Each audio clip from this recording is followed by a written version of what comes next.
Bismillahirrahmanirrahim. Assalamualaikum warahmatullahi wabarakatuh.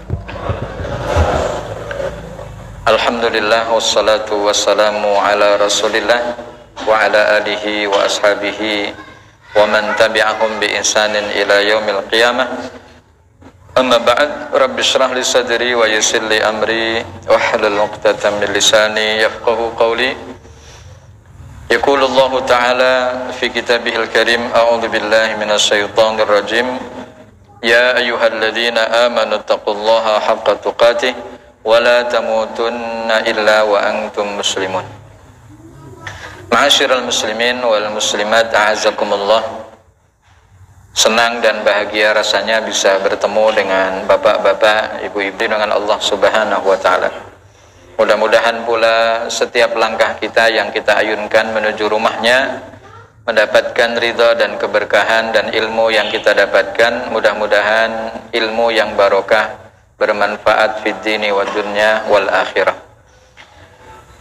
Ma'asyiral muslimin wal muslimat, ta'azakumullah. Kita kembali lanjutkan kajian kita dari kitab Umdatul Ahkam, syarah li kitab Bulughil Maram, di mana di pertemuan yang lalu, atau lebih tepatnya 1 bulan yang lalu, di bulan Juni, kita sedang membahas hadis-hadis yang berkaitan tentang sholat tatawwu, yaitu sholat sunnah. Dan malam hari ini belum tuntas, artinya di pertemuan yang lalu belum tuntas, sehingga malam hari ini kita lanjutkan untuk membaca beberapa hadis yang berkaitan tentang sholat tatawwu yang berpotensi mendatangkan pahala jika kita mengerjakannya. Yang pertama, apa yang disabdakan oleh Rasul sallallahu alaihi wasallam dari hadis Abu Hurairah. Rasul sallallahu alaihi wasallam bersabda, afdhalus salati ba'dal faridati salatul lail. Salat yang paling utama setelah wajib yaitu salat al-lail, yaitu salat malam. Maka keterangan yang kita dapati pada hadis yang diriwayatkan oleh Imam Muslim ini keterkaitan tentang afdhaliyah, keutamaan salat sunnah setelah wajib. Maka beliau katakan afdhal itu memiliki tingkatan dan kedudukan yang mulia di hadapan Allah Subhanahu wa ta'ala, sehingga wajar kalau kemudian beliau Rasul sallallahu alaihi wasallam menjadikan sholat qiyamul lail ini seperti sholat wajib, seperti Pak nggih. Maka bagi beliau dihukumi wajib, walaupun bagi kita sebagai umatnya dihukumi sholat sunnah, dan dihukumi sunnah muakkadah. Dan kalau kita korelasikan, kita hubungkan dengan ayat Al-Quran yang ada di dalam surah Al-Isra misal, ketika Allah juga memberikan penjelasan tentang fadilah qiyamul lail, maka ini klop seperti yang Allah sampaikan, wa minal laili fatahajjad bihi nafilatan laka asa ayyab'atsaka rabbuka maqaman mahmuda. Sehingga korelasi antara keutamaan dan amal yang dilakukan, yaitu Allah akan meninggikan derajat orang yang melaksanakannya. Kenapa derajatnya tinggi? Kenapa keutamaannya besar? Karena memang sulit, ya, sedikit orang yang mampu melakukannya, Pak. Karena orang yang melek saja, orang yang bangun di waktu malam belum tentu sholat, belum tentu melaksanakan sholat tahajud. Kenapa? Ya karena tidak tahu ilmunya. Yang kedua juga tidak tahu keutamaan bahwa di sepertiga malam yang dimana dia melek itu ada keutamaan yang menunggu, tapi nggak didatengin. Ini yang pada akhirnya keutamaan setiap malam yang mestinya dia ambil dengan begitu amat besar menjadi hilang. Ini yang disebut dengan potensi. Potensi itu kan yang namanya kesempatan. Kalau diambil ya besar, dapat. Kalau enggak, ya enggak. Maka Allah sediakan dari jenak-jenak waktu yang ada bagi kita untuk bermunajat di sepertiga malam, dan itu adalah hal yang paling utama untuk kita lakukan. Walaupun mungkin hanya 2 rakaat. Walaupun hanya 2 rakaat. Ini yang pertama yang keterkaitan dengan utama salat sunnah setelah wajib, yaitu disebutkan oleh Rasul sallallahu alaihi wasallam adalah salat al-lail. Bukan berarti sholat yang dilakukan di malam hari itu kemudian dimaksudkan dalam hadis ini, tetapi maksud dari sholatul lail itu adalah sholat tahajud. Kemudian yang kedua, hadis dari Abu Ayyub Al-Ansari yang beliau sampaikan bahwa Rasul Shallallahu Alaihi Wasallam bersabda, al-witru haqqun ala kulli muslimin. Witir itu adalah hak bagi setiap muslim. Man ahabba an yutira bi khamsin falyaf'al. Pertama yang disebutkan oleh Rasul Shallallahu Alaihi Wasallam jumlah bilangannya 5. Jadi siapa yang senang untuk melaksanakan sholat witir 5 kali ataupun 5 rakaat, maka laksanakan. Jadi kalimat falyutir bi khamsin atau bi khamsin falyaf'al menunjukkan jumlah rakaatnya. Wa man ahabba an yutira bi salatin falyaf'al. Di bawahnya lagi, siapa yang pingin witir 3 ya kerjakan. Wa man ahabba an yutira bi wahidatin falyaf'al.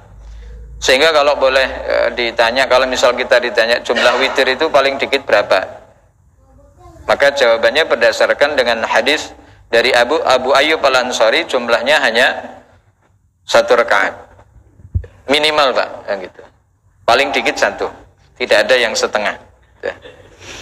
Jadi 1, jadi formasinya 1, kemudian 3 dan 5. Jadi berdasarkan dari hadis Abu Ayyub Al-Ansari ini ditanya maksimal witir itu berapa? Ya 5. Maka kalau kemudian berdasarkan dengan hadis Aisyah, jelas bahwa jumlah witirnya Rasul itu 3, karena qiyamul lailnya beliau 8.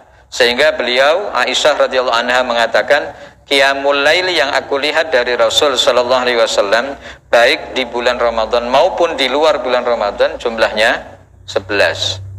Berarti kalau 11 dibagi 2 dengan urutan 8, 3, ya berarti witirnya 3, ngambil tengah-tengahnya. Lalu kemudian sholat qiyamul lailnya 8. Sama seperti nanti yang kita bahas di akhir dari materi ini tentang bab sholat tatawu, yaitu tentang jumlah maksimal sholat duha yang dikerjakan.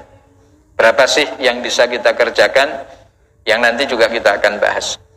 Nah, 2 hadis ini, baik itu dari Abu Hurairah maupun dari hadis Abu Ayyub Al-Ansari, adalah hadis yang memberikan penjelasan keterkaitan dengan sholat yang dilakukan di malam hari.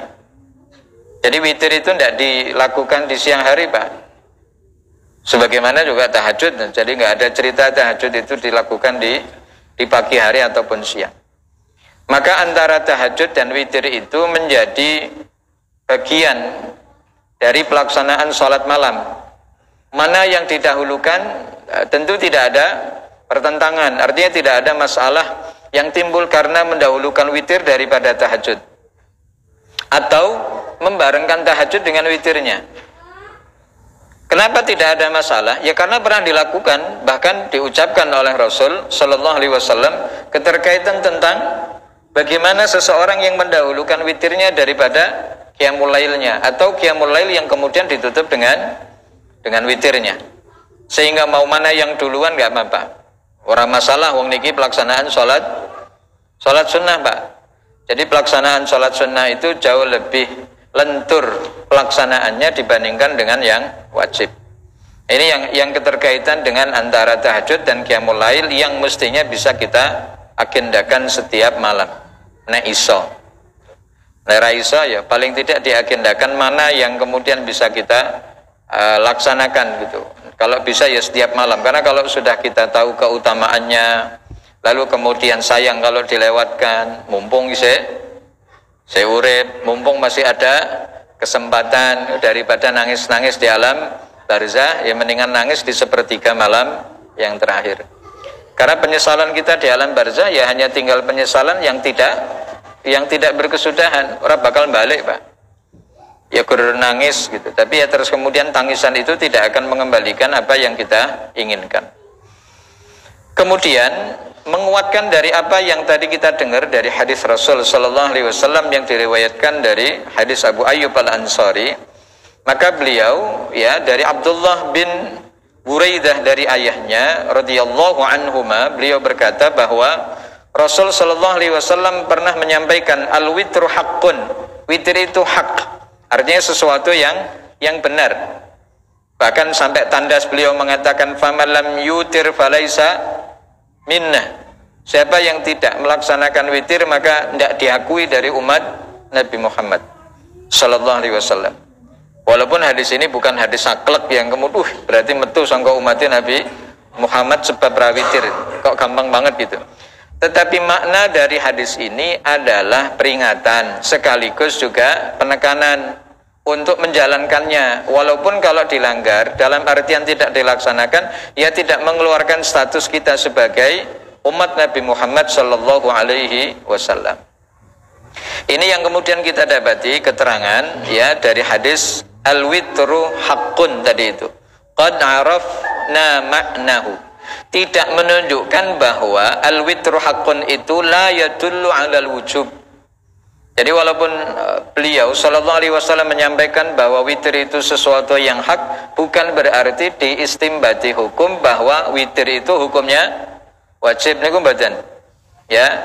Kemudian makna dari faman yutir au faman lam yutir falaisa minna juga bukan diartikan bahwa mengeluarkan status kita. Ai laisa ala sunnatina wa tariqatina. Makna dari kalimat bahwa orang yang tidak melaksanakan witir itu adalah orang yang bukan termasuk dari golongan umat yang mengamalkan sunnah kami gitu. Kata beliau. Ya, wa tariqatina dan juga bukan orang yang biasa mengamalkan thariqah. Thariqah itu berarti jalan cara yang biasa dilakukan oleh Rasul sallallahu alaihi wasallam. Jadi hadis ini mahmulun ala ta'kidis sunniyah. Jadi hadis ini memang dibawa untuk menguatkan posisi amalan sunnah tersebut. Jadi bukan mengeluarkan orangnya, tapi menguatkan posisi sunnah itu sendiri bahwa witir saking gitu, menjadi agenda penting yang mestinya dihidupkan oleh umat Nabi Muhammad sallallahu alaihi wasallam. Maka dirasa penting pada waktu itu beliau membunyikan sebuah narasi al-witru haqqun. Witir itu hak.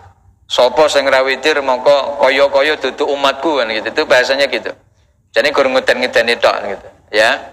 Jadi jangan sampai ada pemahaman yang di luar teks sehingga pada akhirnya secara kontekstual kita memahami bahwa ini mengeluarkan umat Nabi Muhammad sallallahu alaihi wasallam hanya gara-gara tidak melaksanakan sholat witir.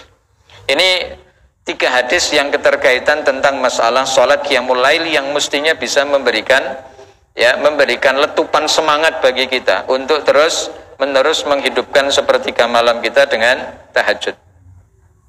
Bapak Ibu yang insyaallah dirahmati Allah, selanjutnya berkaitan dengan sholat duha ini. Ya, ada 2 hadis yang nanti kita bisa komparasi untuk kita jadikan sebagai tambahan masukan. Mana yang mau dikerjakan, ya insya Allah tidak ada masalah. Sebagaimana yang disampaikan oleh Anas bin Malik, ya, beliau berkata bahwa Rasul sallallahu alaihi wasallam pernah bersabda, man sapane wong. Artinya apa? Man sapane wong, ya. Barang siapa gitu ya. Dia nek ngaji sama almarhum itu diartikan gitu, Pak. Man sapane wong. Sholat kang sholat sopo wong ad-duha ing salat, siapa yang melaksanakan salat duha saran fil jannah, maka Allah, hadis ini diriwayatkan oleh Imam At-Tirmidzi orang, maka kemudian dikatakan hadis gharib. Dalam memang sesuatu yang luar biasa. Apa yang disampaikan di masyarakat kita yang sampai hari ini hadis ini koyo ora mempan, Mbak. Rasul sudah ngiming-ngimingin bahwa keutamaan salat jamaah di masjid itu lebih besar. Kok yojek panggah haram mempan? Lalu bagaimana lagi caranya untuk menyadarkan umat, menyadarkan kaum muslimin agar mereka bisa meramaikan rumah Allah untuk bisa melaksanakan sholat berjamaah. Sampai eneng bocah cilik, Pak, dari Yaman itu lagi viral, Pak. Kalau ciri khas orang Yaman itu kan bawa pisau di depan itu ya. Kalau orang Lampung kan badek di samping nih, kalau orang Yaman di depan. Bocah cilik nangis-nangis, Pak. Nangis nggugluk. Tahu Pak nangis nggugluk, Pak? Wis pokoknya nangis sejadi-jadinya. Begitu ditanya sama tetangganya atau pamannya dalam sebuah video itu, "Kenapa kamu nangis?" "Ditinggal bapak sholat jamaah ke masjid," gitu. Bocah cilik 5 tahun, Pak, pakai bahasa Arab. Kenapa kamu nangis? Karena saya ini harus harus sholat Jumat, tapi ditinggal sama bapak. Terus bapaknya nyauri, sebetulnya sudah saya bangunin, kata dia. Kirain dia mau ngikut, taunya malah nggak ngikut. Ya sudah, orang saya juga ketinggalan, kata dia.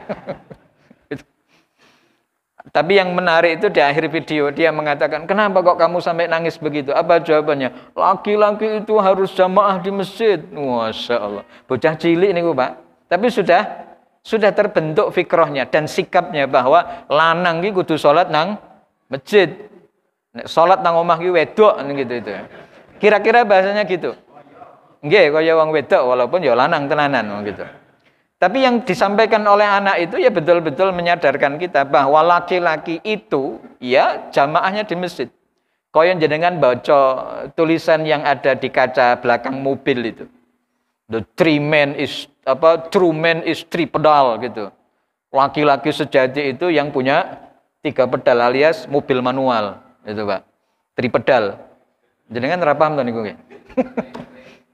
Artinya kalau ada mobil yang hanya 2 pedal yaitu hanya gas karo rem, itu berarti bukan true man kan gitu, bukan laki-laki sejati, tapi naik bom kar kan gitu Pak.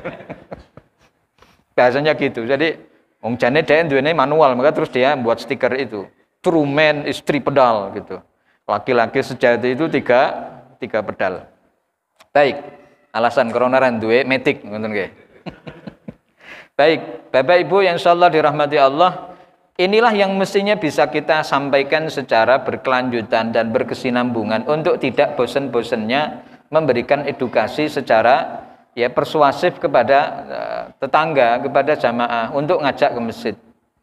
Karena hal yang demikian menjadi satu persoalan yang kemudian muncul, karena dari situlah muncul persoalan-persoalan lain. Kalau ada kaum muslimin diajak tidak mau jamaah, itu berarti seolah-olah antisosial.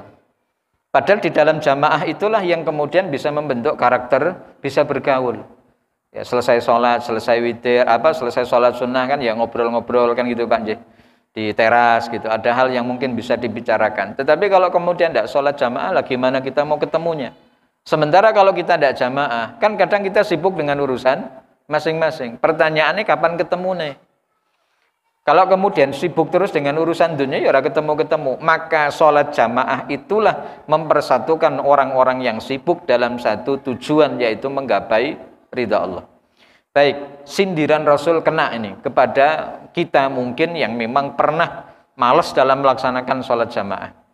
Apa yang disampaikan oleh Rasul sallallahu alaihi wasallam? Afqalus salati 'alal munafiqin salatul isya wa salatul fajr. Salat yang paling berat untuk kalangan munafik itu adalah salat isya dan salat fajar.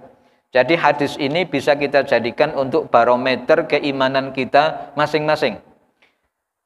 Walau ya'lamuna ma fihima, andai mereka tahu tentang keutamaan yang ada pada salat isya dan salat subuh, la atauhuma walau habwan, mereka pasti akan mendatangi masjid untuk bisa melaksanakan sholat isya dan subuh secara berjamaah walaupun dengan cara merangkak. Nah, para ulama mengatakan bahwa munafik yang dimaksudkan di sini itu bukan keterkaitan dengan munafik i'tiqadi, Pak, tapi munafik amali. Sehingga kalau ada orang yang sholat isyaknya di rumah, sholat subuhnya di rumah, ini tidak mengeluarkan dirinya dari seorang muslim. Tetap ya muslim, walaupun muslim yang menyalahi sunnah Rasul Shallallahu Alaihi Wasallam. Lebih-lebih kalau dia tidak melaksanakan sholat isyak dan sholat subuh, maka baru dikatakan muslim yang durhaka, melakukan dosa besar, Pak, karena meninggalkan sholat dengan secara sengaja itu dikatakan pelaku dosa besar. Kecuali kalau memang mengerjakannya, artinya ketinggalan gitu ya, tidak sholat subuh itu karena ketiduran, maka ini bab lain. Kan tidak ada sengaja, maka tidak ada perkara yang berlebih-lebihan kata Rasul keterkaitan dengan orang yang ketiduran. Salat subuh harusnya jam 5 kurang 10. Dia bangun-bangunnya jam 10 kurang 5 misal. Gitu. Iya, Pak. Ya karena nggak ada yang bangunin gitu. Karena turu dewe masih bujang belum nikah gitu. Orang yang membangunkan gitu. Gitu. Atau lek-lekan kan gitu. Lek-lekan. Makanya ngeten Pak, ada orang yang mengatakan begini, jenengan biasa orang yang sahrul layal. Orang yang biasa kalau malam itu tidak tidur. Ada nggak di sini? Kalau ada, saya mungkin bisa nanya ke jenengan bahwa ternyata di waktu malam itu jauh lebih cepat perasaannya dibandingkan dengan pergantian waktu di siang hari. Makanya kalau orang sudah jam 3 malam itu kok belum tidur, lalu dia tidur, sudah bisa dipastikan digaransi mi'ah bil mi'ah bakal sholat subuh. Itu. Maka kalau sudah jam 3 belum tidur, jangan tidur. Dikuat-kuatkan matanya. Untuk apa? Supaya nunggu waktu subuh. Karena dari jam 3 ke jam 4 lebih 30 misal, sampai menjelang waktu subuh 1,5 jam atau kurang lebih 90 menit itu tidak lama Pak, rasui. Jadi nunggunya waktu malam 90 menit itu berbeda seperti orang nunggu waktu 90 menit di waktu siang. Rasanya beda Pak, kuwi jareke wong sing cerita gitu. Aku orang pernah ngalami itu. Maka kenapa ada orang yang balik kehidupannya malam dijadikan aktivitas, lalu siangnya dijadikan istirahat. Walaupun ada hal yang pada akhirnya ngerusak. Karena Allah sudah jadikan semua itu sesuai dengan fitrahnya. Wa ja'alal laila libasa wa ja'allan nahara ma'asya. Tapi dibalik sama beliau karena keterbatasan dari sebuah pekerjaan. Tapi kalau ada orang yang sengaja balik waktunya malam untuk melek, lalu kemudian siang untuk tidur, maka ada hal yang dia tidak dapatkan, yaitu apa? Proses sintetis yang kemudian didapatkan dari matahari. Kan dia nggak pernah dapat sinar matahari, Pak. Maka juga akan berdampak pada kesehatannya. Maka onderdilnya juga hancur, terutama livernya. Maka kenapa orang kesehatan itu ngomong maksimal jenengan kuwi kon turu jam 10 malam. Itu maksimal. Maka kalau sudah di atas itu, liver bekerja dengan berat. Maka kenapa kalau orang sering lek-lekan tidak bisa tidur malam, maka dampaknya juga luar biasa. Itu yang kemudian terjadi, ya, keterkaitan dengan masalah orang yang kemudian kehilangan kesempatan untuk bisa melaksanakan sholat subuh secara berjamaah. Maka kalau kemudian kita diberikan waktu yang normal oleh Allah, aktivitas pagi untuk ma'isyah, untuk cari kerja, cari duit, cari rizki, sementara malamnya digunakan untuk istirahat, maka hal yang demikian nikmat rizki dari Allah. Tapi itu yang kemudian diwaspadai. Suatu saat kok kemudian jenengan malam ngelembur sebab karena rundo, atau kemudian dimintai oleh tetangga saudara untuk hajatan, lalu nunggu mesin ataupun nunggu listrik atau seterusnya, maka jangan sampai tidur di bawah jam 3. Karena pasti subuhnya akan lewat. Mendingan bar subuh turu kalau kemudian hal itu terjadi. Tetapi itu pun juga tidak boleh setiap hari. Baik. Ma'asyiral muslimin rahimakumullah. Di kalimat afqal itu paling berat satu amalan yang kemudian dilakukan oleh orang munafik, yaitu sholat isya berjamaah dan kemudian sholat subuh. Kenapa disebutkan oleh Rasul itu 2 waktu? Karena biasanya bagi orang munafik sholat isya itu adalah sholat yang paling berat setelah mereka beraktivitas. Mungkin setelah sholat maghrib mereka pergi.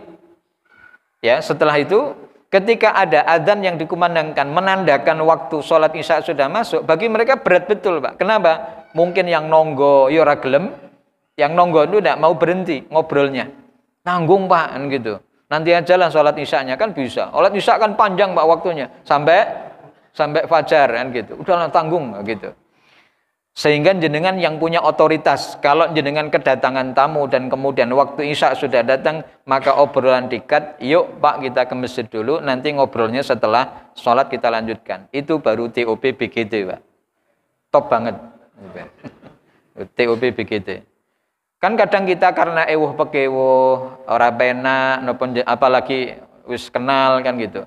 Dia ngajak ngobrol terus. Jenengan mau ngekat, mau mutus itu kok nyela-nyela niki lidah itu kayak keluh untuk mengatakan, Pak, yuk kita ke masjid itu abotnya rame-rame. Akhirnya kesalahan dewi, perasaan bersalah, iya, aku rajamaah nang masjid gara-gara eneng tamu. Terus pertanggungjawaban kita di hadapan Allah piye ngesuk? Ketika ditanya, "Hei fulan, ngopo pas tanggal 7 kae lho kok ora salat Orang isya jamaah, jenengan ki jawab piye? Eneng tonggo, Pak, gitu. Terus kata malaikat, ya Allah, proyekmu kok ya cilik temen gitu. Gara-gara tetangga kok ya terus salat isyamu jadi lewat.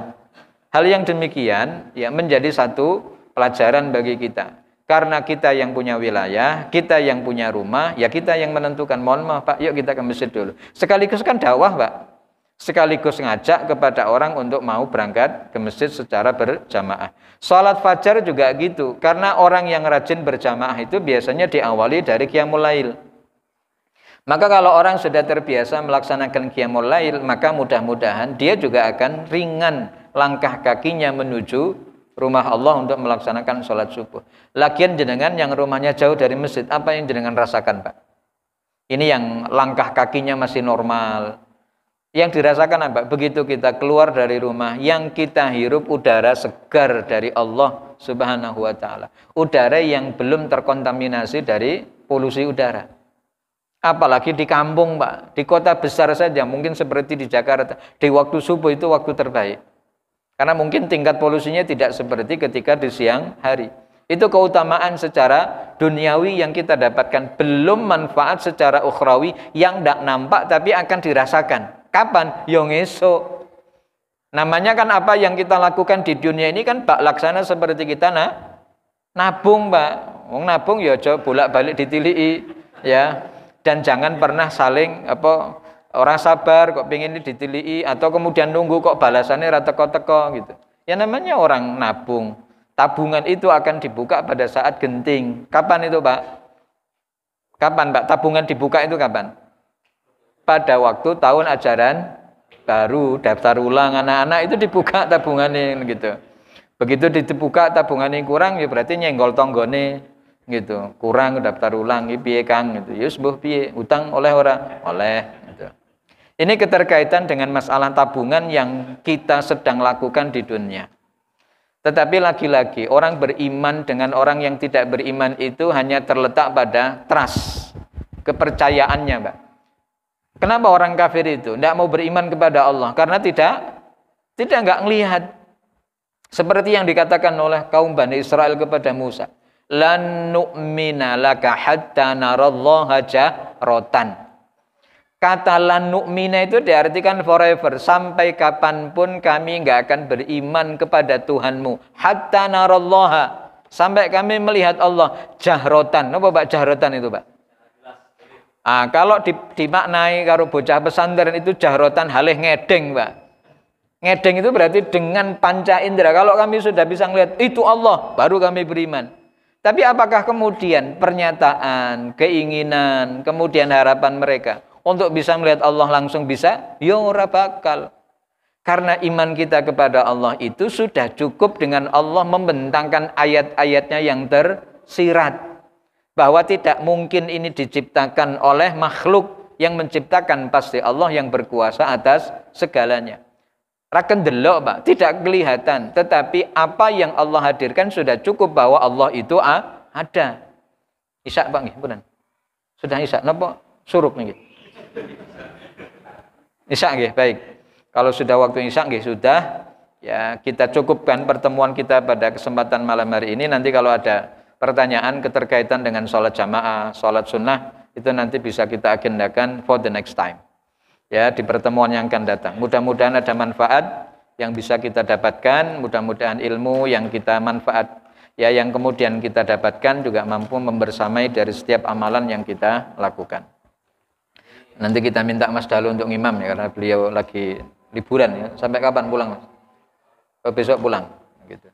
Jadi beliau ini santri kami di Darul Fatah, lalu sekarang lagi ngambil S1 di Bunyan University ya, di mana? Di Menes ya, daerah Banten Pak, daerah Banten. Baik itu saja yang bisa kami sampaikan pada kesempatan malam hari ini. Mudah-mudahan ada manfaat. Kita tutup dengan doa kafaratul majelis. Subhanakallahumma bihamdik, asyhadu an la ilaha illa anta astaghfiruka wa atubu ilaik. Wassalamualaikum warahmatullahi wabarakatuh.